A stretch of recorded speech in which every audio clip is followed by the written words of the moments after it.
The preceding program was brought to you in part by Goodwill of Southern New England.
This week's edition of the Pete Mezzetti Show. I'm Pete Mezzetti. It's actually Starlight Festival night on the Pete Mezzetti Show, and we're going to talk about the Starlight Festival. We're going to talk about economic development. We're going to talk about the Katharine Hepburn. We're going to talk about it all for the next half hour. And with me to discuss what's going on with the Starlight Festival and everything else is Jennifer Donahue, who's the head of economic development for the town of Old Saybrook. Hi there. Hey, Pete. And Brett Elliott, who's the executive director of the Cape. Thanks for having me back. Hello, sir. How are you? I'm well, thanks. Long time no see. Right? We usually see each other on the street, on the road set during the day getting coffee. But we do, yes. That's pretty much. So I guess we're talking about the Starlight Festival? Yeah. When is it? It is December 6th, Okay. Saturday. All right. This is our 5th year, believe it or not. Wow. So we're pretty excited.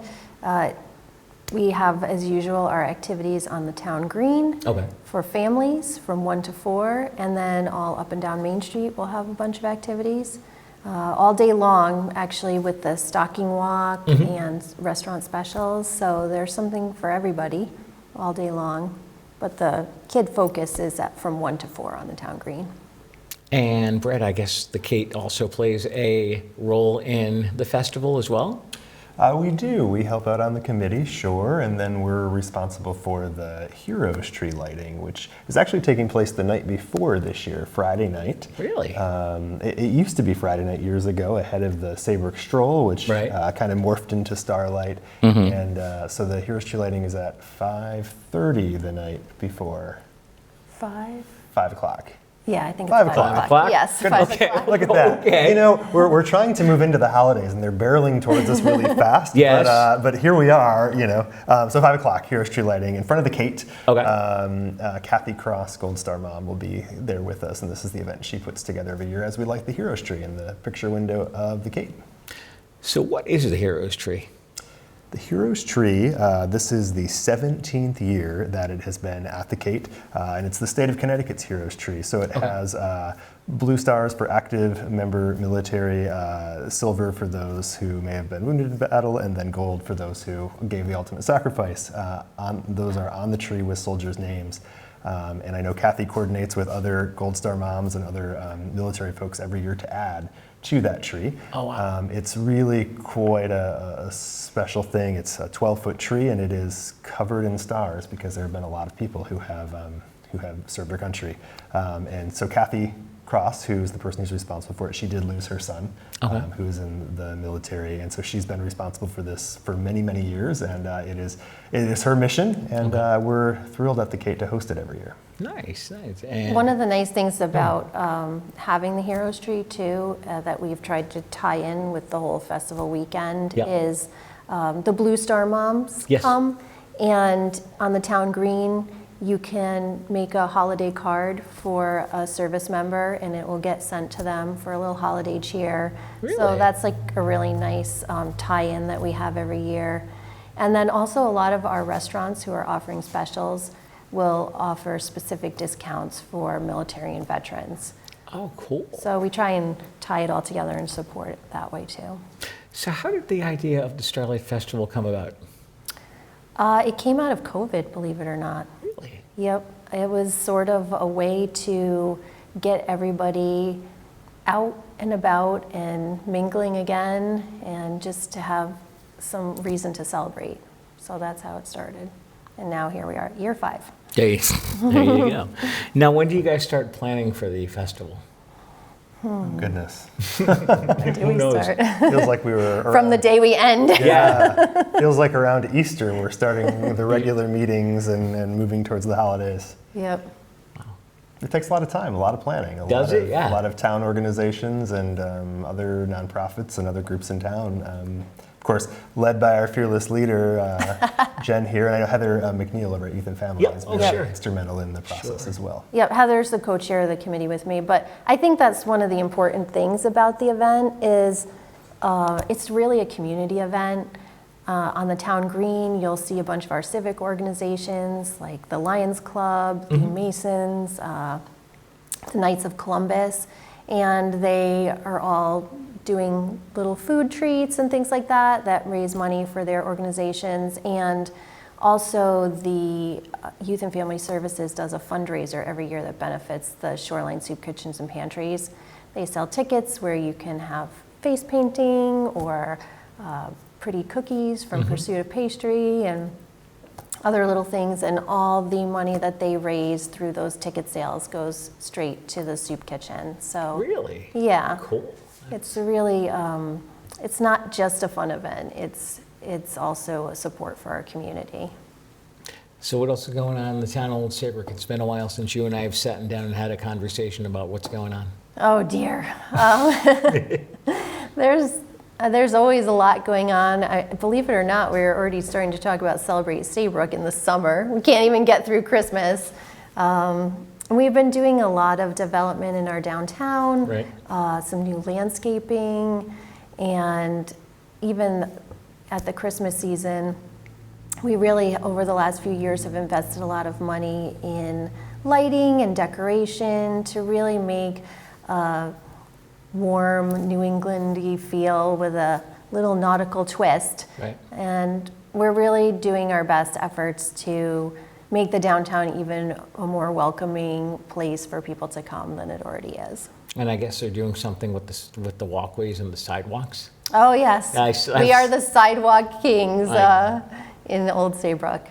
So there'll be now sidewalks coming from the Westbrook Town Line all the way to Dairy Queen. We didn't have sidewalks along that whole stretch before. And Dairy Queen in Old Saybrook. Yes. That's what they're doing. Okay. Yeah, and then Westbrook is actually going to have sidewalks going the opposite way. So there's going to be a really extensive sidewalk network there connecting the two towns. So we're pretty excited about that. And then there's some more sidewalks going in down like near Stage Road by CVS there to connect that whole area, the final piece over there. So yeah, we are a walkable community for sure. Well, that's a good thing. That is a good thing. And what's going on with the Kate there, my friend? The Kate is busy as always. Moving into the holidays, just like the Starlight Festival, lots of shows coming up. Some really big ones this holiday season as well. The Irish Tenors will be with us for 2 shows. They're normally doing their orchestra tour, full orchestra this season, but they're coming in with a quartet from the Eastern Connecticut Symphony Orchestra. Oh, cool. For those that like theater and comedy, Sister's Christmas Catechism will be back at the Kate for 2 shows. And Sister is a little unforgiving sometimes. It's very audience interactive and it's a whole lot of fun. Oh, no. So that one's always people enjoy. For the kids, some options as well. Barter Theater is coming into the Kate this year with a new family musical, I Want a Hippopotamus for Christmas. Of course, based on the song. We're thrilled to have them coming in. Lots of Celtic offerings, as there are every year. Our community seems to love those. So I mentioned the Irish Tenors, but also Irish Christmas in America. And the Tartan Terrors will be back with their holiday show. So if you're looking for a little Celtic mayhem, they will also be with us. Okay. Yeah, also the Connecticut Gay Men's Chorus will be there for 3 shows this year again. The annual Capella Cantorum Messiah Singer Listen back on our stage. We're showing White Christmas, the movie. There are so many holiday offerings. And then there are non-holiday things sprinkled in for those who just need a holiday break in December as well. Yeah, right. But yeah, lots happening in the museum as well. Tell us about the museum. Sure. Well, there's the Katharine Hepburn wedding dress exhibit is still with us through January. Okay. So we have Katharine Hepburn's wedding dress from the late 20s, from her brief marriage. Oh, wow. We also have 2 other wedding dresses that she wore for stage and screen. One from Broadway from the 30s, from The Lake, and then 1947's The Sea of Grass, her wedding dress from that film, from the opening sequence as well. So those are on display together right now. And we do have a new exhibit that'll be opening in January that'll be all about some of the most notable designers Kate worked with. So that'll be coming in mid-January. Wow. So lots happening. Busy. As always. Busy. And actually, the I Want a Hippopotamus for Christmas, Yes. Thanks to the Kate, we'll be giving away 2 family 4-packs of tickets at the Starlight Festival. So cool. That could be an incentive for you young families to come out and join us. Yeah, for sure. Now, how do you register to get the tickets, or do you just walk up and? Yeah, at the Youth and Family Services table, there'll Okay. be a place for you to throw in Put your name. your name in the hat there. Gotcha. And this year we'll be having the horse-drawn rides will be pulled by a team of Clydesdale horses.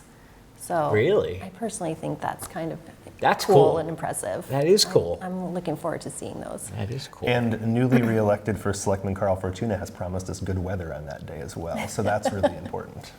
Should we hold him to it? I think so. He's a great guy, right? The weather will be good. We're always hoping for good weather on that day. We've had one year that was less than ideal, but when Did it rain or did it snow? Both. Both? Okay. And toss in some heavy and the winds. Oh, no. Oh, no. Yes. Since then, we've had a rain plan, though. Yes. So Oh, yeah? we have a contingency plan, no matter what happens, even though we are going to have good weather and we won't need it. No. And if you want a second opinion after Carl Fortuna, you call Gil Simmons. That is true. That is true. Well, hopefully he'll tell us it's going to be good weather. Yes. We're hopeful. Yes. Yeah. It's always a great event. Oh, yeah. I've actually, all the events in the town of Old Saybrook, I've never come to the Starlight Festival. I think this year might be the year. Yeah, you should. You should Make come it down. over. I think I might. I mean, you can really make a whole day of it because we have 14 restaurants participating this year in our restaurant specials. And so if you want to have lunch or stay after hours, some of them have some really creative Starlight cocktails available and extended happy hours. I think 1 or 2 of them are even having live music. So, there's a little something for everybody. And really, you can make a weekend of it now with Friday night being the Heroes Tree lighting. That's so right. Yeah, it extends there over you 2 go. days and You might as well stay. keeps That's Main Street right. busy. Absolutely. Would you guys mind sticking around for another segment? Sure. All right, we'll be right back. A scooter investment could cost you. Better Business Bureau gave Lightning Shared Scooter Company an F rating for ignoring complaints and lacking an SEC license. Investors say they were required to make crypto payments and shown a certificate with typos and a fake number. They also say they were promised bonuses for recruiting new investors. Scam reports are coming in from across the U.S., including right here in Connecticut, where several people have told us they gave the business thousands of dollars. Check with Better Business Bureau and FINRA before you invest. Don't let scammers write off with your money.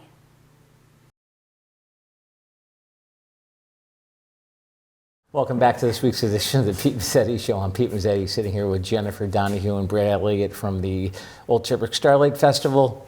Ladies and gentlemen, welcome back. Thank you. Thank you. All right, so the Heroes Tree Yep. is when? Heroes Tree lighting Friday night. Okay. Right before the Starlight Festival, 5 p.m. Now that I have the time corrected, but I did want to mention why the Kate was the host of the Heroes Tree.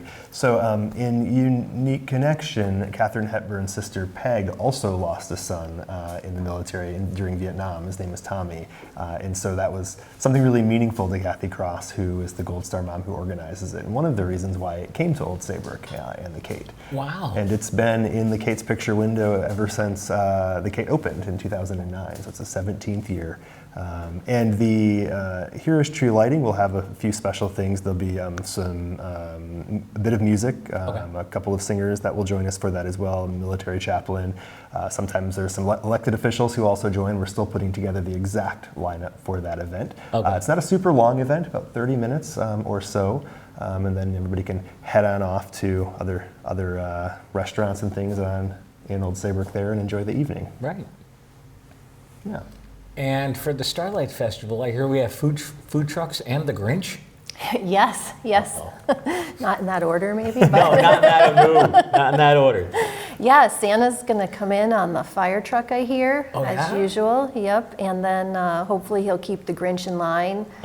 There was a little mayhem last year with the Grinch, but it was entertaining and all in good fun. So I think that'll be fun again. And yeah, we have, like I told you before, a number of our local organizations do food. Like the Lions Club is going to do popcorn, and they always give away free hot chocolate, which is great. So anybody can enjoy that. And then the Knights of Columbus are doing hot beignets. And the Masons are doing chili, but we're also having Frank Andrews Mobile Kitchen doing their famous pizza again. Oh, their pizza's phenomenal. Yeah, it really is. They have the best flavors. So we're looking forward to having them again. And this year we are also having Dude's Donuts. So Who were they? Heather McNeil found them from Youth and Family Services, and I hear that if you're a donut lover, they're not to be missed. So, yeah, so check them out. We're excited to have both of them there. So I'm excited about the pizza. I know. Yeah. And what else is going on with economic development for the town? Oh boy. We're working over on Mariner's Way with the implementation committee for that study. They have a nice group of about 6 people who are really working to get that to the next steps and working with the business owners in that area. So that's something we're focusing on. We're also working on finishing up our 4-year downtown business and marketing campaign that was funded by $100,000 of American Rescue Plan Act dollars. So we have till the end of 2026 to really tie that up, and we've created a new website that you may have seen, Say Old Saybrook. I think you and I have talked about that before. And actually that's continued to be added to. I don't know if you've seen our restaurant directory up there. We also have a directory of things to do, not just in Old Saybrook, but sort of in the greater Old Saybrook area. So that's a great new addition that we're excited about, and we have some other things planned for that, as well as a little focus on some of our local businesses that we're working on right now. So I hear there are lots of events on that website for the Kate too, because there's always something happening. Yes, yes. The community calendar is a great resource, and the Kate contributes to it regularly. So we're really happy that they're our partner in that calendar. And we encourage any civic organizations in Old Saybrook and all of our local businesses to use it. We promote it on a regular basis through digital advertising and through posts through our social media. So it's a really good way for small businesses and nonprofits who don't have a big advertising budget to help get the word out about special events they're having and sales or things like that. We really want to be able to be a resource for them. And now Say Old Saybrook is just for the Old Saybrook area, or does it branch out to other towns too? Say Old Saybrook is for everybody. It's kind of a resource about our town. The community calendar is only for events that happen in Old Saybrook, but the website is for everybody. I actually like the website. I was on it this morning doing research for tonight, and very impressed. Oh, thank you. Jennifer's been busy. There's lots happening. She has been. She has been. Matter of fact, the first selectman and I were together doing a show, and we actually mentioned you. Oh dear. No, we were nice. I hope so. I'll have to have words with him back at the office if you weren't. No, we're always. We're always friendly and hospitable when it comes to the town of Old Saybrook. Brett, as far as the after you're done with Christmas, what does the beginning of 2026 look like for the Cape? Just as busy as ever. Okay. January, February tend to be just a little quieter, maybe shows Wednesday, Thursday through the weekend, Okay. maybe 6 or 7 days a week as we sometimes do. But as soon as we cross over into March and we hit sort of Celtic season, right, for music, and then April, May, June, all coming together, very busy right now. Some great returning acts coming to us. Actually not even announced yet, a couple weeks from now, but Roseanne Cash will be returning to the Kate. Some really great folks. And yeah, so lots of things, and we're already getting ready for Kate's Camp for Kids for next summer, which seems like it's so far away, except registration opens March 1st, I believe, and so we always have to be very far ahead on all of those things. This past summer, we had 460 camper weeks over the course of those 8 weeks. So many kids, and it's such a great program. I know Jen gets to enjoy all of them out her front window while they're at recess on the town green. Yes, they entertain me. Lots of energy for sure, but it's a great program led by Martha Hurley and her team. So yeah, there's lots happening. We're preparing for next year. We're still adding things to this year. We actually just, this week goes on sale. Nick Fradiani is coming back. Of course, he's in A Beautiful Noise, the tour, and they're playing the Schubert coming up here early December, and he's going to take a couple weeks off from that show and said he wanted to come back with his dad to do a holiday show, so we found a date and wrestled it into our calendar, and we're still adding things for the end of this year. Wow. Yeah.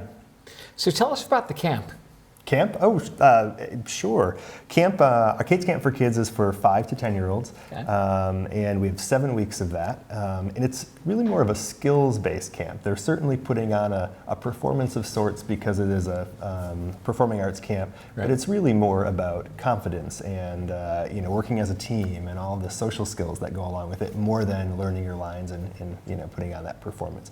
We also have our Summer Spotlight program, which is the 11 to 13-year-olds, where in the course of a week, they create a 30 to 40-minute piece from only an idea. They write some songs, they write the entire script and put the whole thing together. And we're looking to continue expanding that program, possibly to kids a little bit older in the future. So it just keeps growing, which is great. Wow. And it's so popular.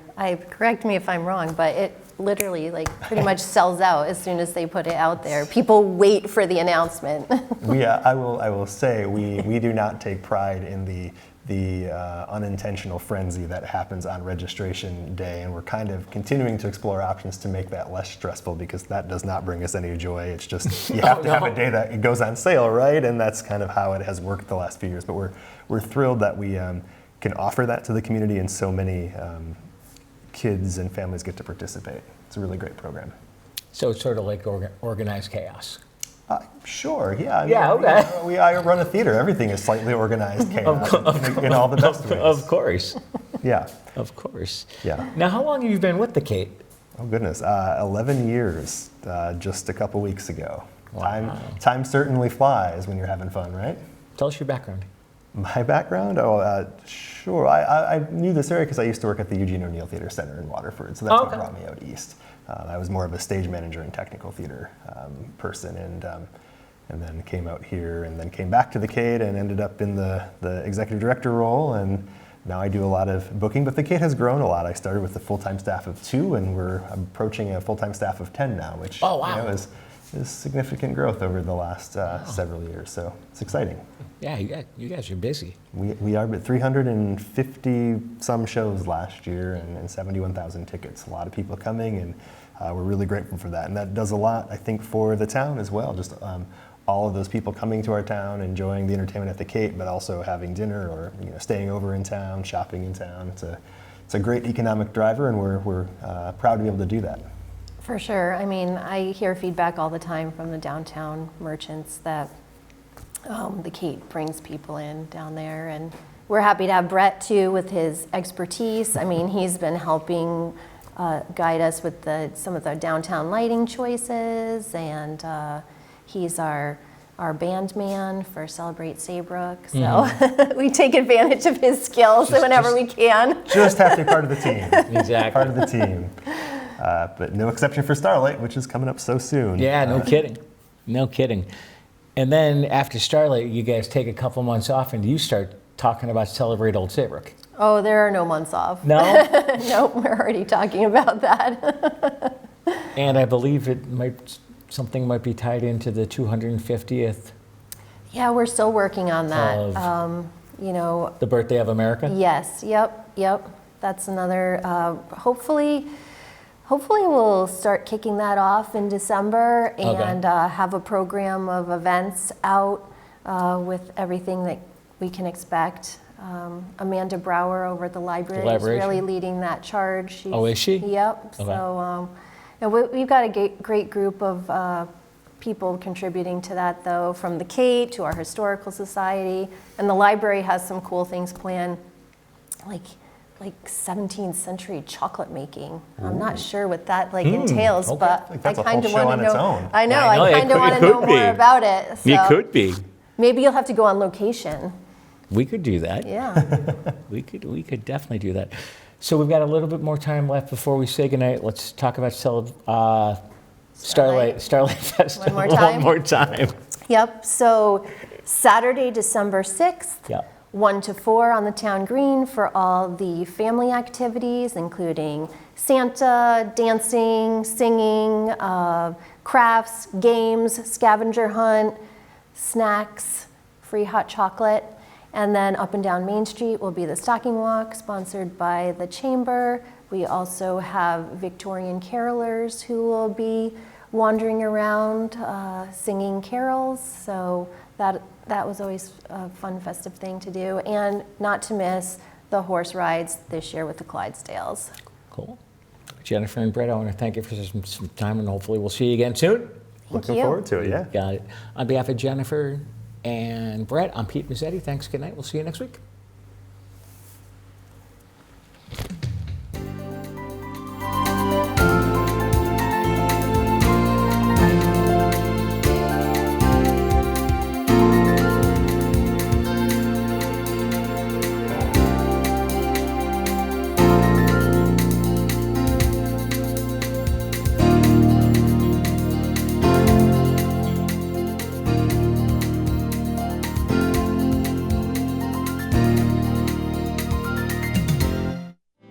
The preceding program was brought to you in part by Goodwill of Southern New England.